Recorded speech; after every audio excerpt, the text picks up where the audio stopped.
My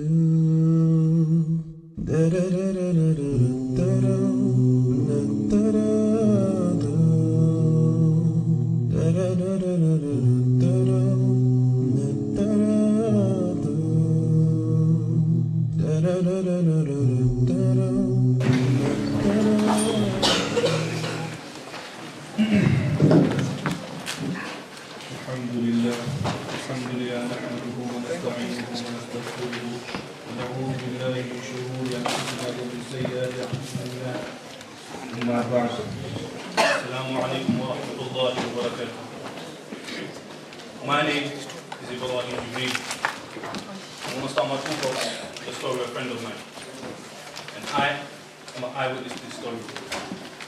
I did not hear it from a friend, nor did I read it in an article. Everything I say, I've seen myself, or my friend has told me. My friend's name is Louis. We live in the same area together. We went to the same school together. Even the same secondary school. We got into so much trouble together. We got into so many fights together. I think my friend still holds the record for breaking the most windows in school. But yet, when it came time for our sets, we became second highest in the school for science. Then, we started secondary school. This is when it all started. Started hanging around with the wrong crowd. Started doing the wrong things. All this in the space of 2 years of secondary school. The only thing that could keep his attention were the wrong things. Allow me to introduce myself again.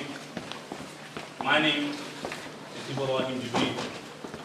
My previous name was Zevlan Sebastian Lewis. I wanted to start my talk off like this because I wanted to start with the miracle of Allah subhanahu wa ta'ala. Me standing before you, the miracle of Allah subhanahu wa ta'ala himself. From 6.5 billion non-Muslims in the world, I was chosen to believe. I can explain to you how privileged I feel to be a Muslim today.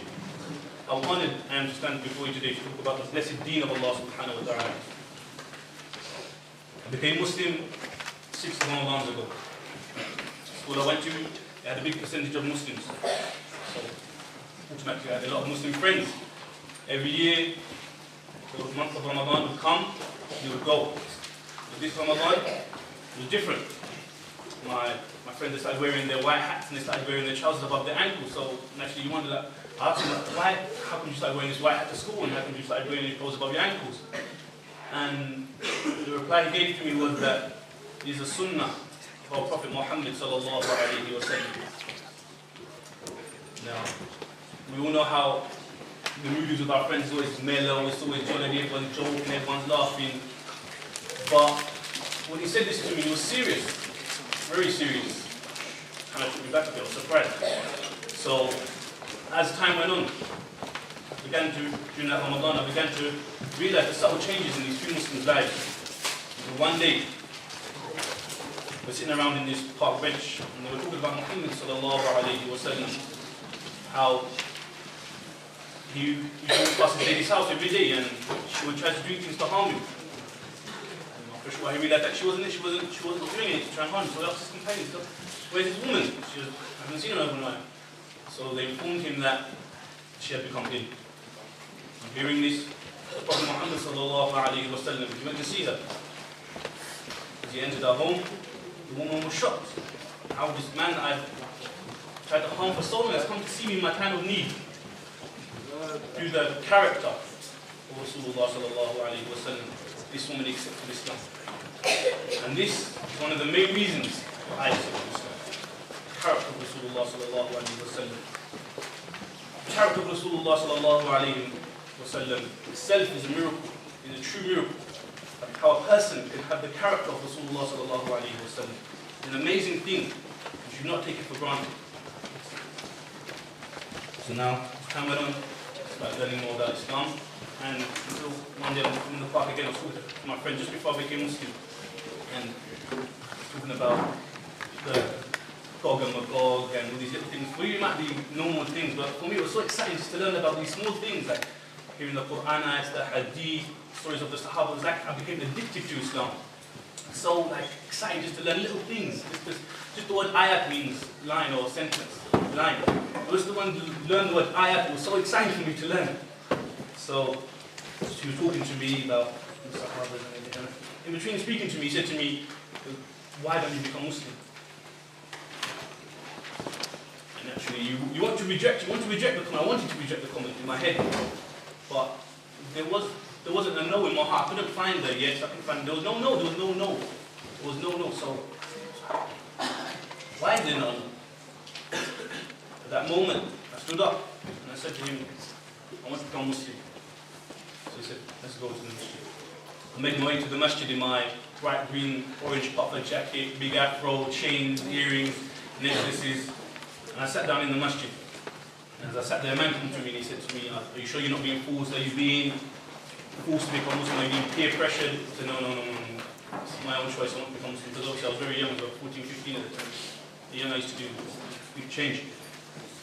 So, no, it's me, I want to become Muslim. So after a short while, the Imam came and sat in front of me of the masjid. And all the men in the mosque, they sat around me, they formed a circle around me. And there was I got scared, like these big guys with beards sitting around me in a circle. So I tried to move back into the circle, to form part of the circle. They go, no, sit in the middle. I was getting scared. And then he said, repeat after the Imam. And that's when the blessed with the words left his lips. Ashhadu an la ilaha illallah wa ashhadu anna Muhammadan abduhu wa rasuluh. I testify there is none worthy of worship except Allah subhanahu wa ta'ala. And I testify that Muhammad sallallahu alayhi wa sallam is his messenger. At this moment, I became Muslim. After I said it, all the men that were sitting around me, they stood up and they began to embrace me. Hugs and handshakes, and it was new to me, like a man with a white beard, grey beard, 3 times my age, hugging me, a 14, 15-year-old boy. Where I come from, it's a bit weird. It's like, but that's the beauty of Islam. You should never take it for granted. The brotherhood in Islam, it's an amazing thing, honestly. Just to see so many people sitting here one graduate for one reason.